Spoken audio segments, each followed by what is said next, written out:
So hello everyone, welcome to my college day. তো এটা ছিল ফ্রাইডে আর আমি গিয়েছিলাম কলেজে। আর এখানে আমি দেখছি যে কতটা লেট হয়ে গেল, এখনো পর্যন্ত ট্রেন এলো না। তো ফাইনালি তো ট্রেন স্টেশনে এলো। আর এই দিনের যা টেম্পারেচার ছিল, আমার তো লিটারালি বাড়ি থেকে বেরোনোর ইচ্ছা ছিল না, বাট কি করা যাবে, কলেজ তো যেতেই হবে। আর আমার কলেজ যেহেতু স্টেশন থেকে একদমই ওয়াকিং ডিস্টেন্সে, তাই আমার খুব একটা প্রবলেম হয় না। আর রোদ থেকে গিয়ে আমার মুখের অবস্থা অনেকটা এরকম হয়ে গেছে। তো কলেজে গিয়ে দেখলাম সেরকম খুব একটা ভিড় নেই, কারণ এখন এক্সাম চলছে অনেক। আর আমি বাড়ি থেকে এতটাই তাড়াহুড়ো করে বেরিয়েছি যে আমি খাওয়ার টাইমও পাইনি। তো আমি বিস্কিট নিয়ে কলেজে চলে এলাম, এখন এটাই খেয়ে নেবো।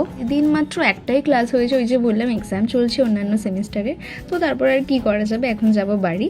আর কলেজের সামনের এই রাস্তাটা তো আমার ভীষণই পছন্দের। আর তারপর আমার কিছু প্রিন্ট আউট করার ছিল, সেগুলোই করে নিলাম।